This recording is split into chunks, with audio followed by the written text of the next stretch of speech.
Welcome to Charts Today. My name's David Linton, and today's edition for Tuesday, the 28th of July, comes to you from London. And we start. I'll just take a quick look at the gold price before we head off into other things. It really rocketed yesterday, breaking the 2011 high. We pulled back to 1927 this morning. That's still above the high that we saw in 2011 at 1920. So this is just a pullback. Still looking very, very bullish, and some big upside targets, of course. So gold looking extremely bullish. The dollar has been falling very heavily over the last few weeks, and that is a big factor in the gold price rise. Typically, commodities rise when the dollar falls. So we're seeing here the dollar making new 2-year lows, and it is still bearish on all three time frames. We've got a new downside target, some 6% lower, but we'd have to make new lows to activate that, so it'll be interesting to see whether we can do that.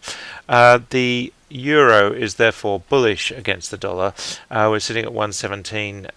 We've got as high as 117.50, and so that chart is now bullish in all three time frames. Remembering this is my weekly, daily, and 60-minute long-term, medium-term, and short-term view, and the corresponding point and figure charts. So we haven't quite turned the corner yet on the point and figure chart, long-term 1%, but we are seeing very much on the cloud charts that we are. Taking a look at sterling, we're sitting at 128.73. So we've seen a steady rise in sterling against the US dollar over recent days as well. Sterling against the euro sitting at 109.85. So there we are seeing the euro strength still holding there. Bitcoin holding on to its gains. It's smashed 10,000 and went to 10,700 yesterday. So we're just seeing a move up there, possibly in sympathy with gold. We've just broken out of that level now, and so Bitcoin is now looking bullish on all three time frames. Very significant. The S&P 500 index was up 0.75% overnight, so that's still holding on to its bullish levels.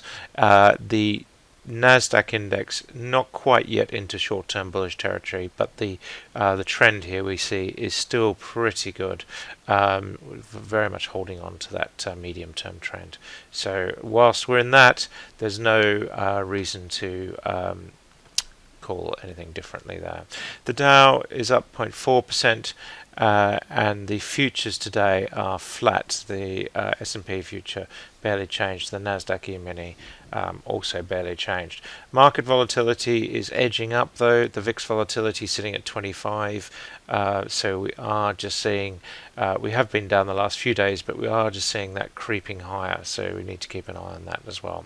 The FTSE future is up 0.4% this morning, and the DAX cash is up just under 0.5%. Still bullish on all three time frames there. The CAC Quarante is underperforming the market, has done in recent days, and that is in bearish territory there, down 10%. The Japanese market was down 0.5%. Stronger yen probably not helping there. And if we look at the Hang Seng, it was up just over 0.2%, and the Shanghai Composite was up by a similar amount. So Asian stocks just holding on there. The Sensex was up over 1%, so we're seeing a little bit of an improvement there in India. And the Aussie market, resource laden, was down 0.4%, so that's quite interesting there. As we mentioned, gold is rocketing, and silver is doing something quite similar, making new highs, having really motored significantly over recent days. So silver looking very strong indeed. Taking a look at the energy mix, we've got Brent crude is actually up this morning. We still are in short-term bearish territory. We've got targets in either direction, making it quite hard to call where Brent's going to go next. We just seem to be stuck in these low 40s for Brent, and WTI sitting at 41.49, again just flattening there. So, and again short-term bearish. US nat gas sitting at 173, struggled to jump yesterday, and we are still in short-term bullish territory, but the medium-term chart is still bearish, making it again quite difficult. Coal is sitting at $58.70. It's just pulling back into short-term bearish territory. We've got a new downside target, but lots of support, so it'll be interesting to see. And emissions have had a very tough time of the last week or so, and we've got a new downside target there, 24 and 23.50. So it looks like we could still go lower on emissions. The key thing is, will we break the support level that we see here?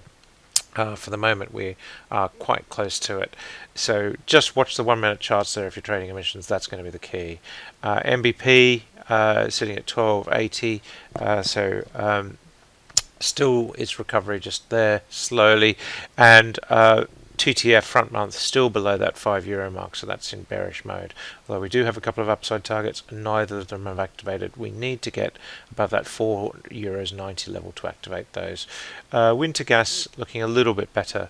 Its recovery still underway. The May lows still holding, but we do have a downside target here to 10.39, which would be lower than that level that we saw in May, so we just need to watch that.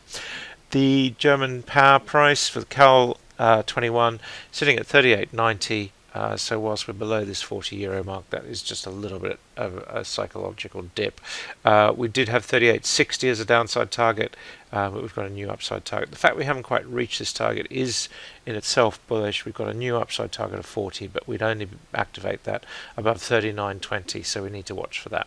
That's it for today. Until tomorrow, happy charting. See you then.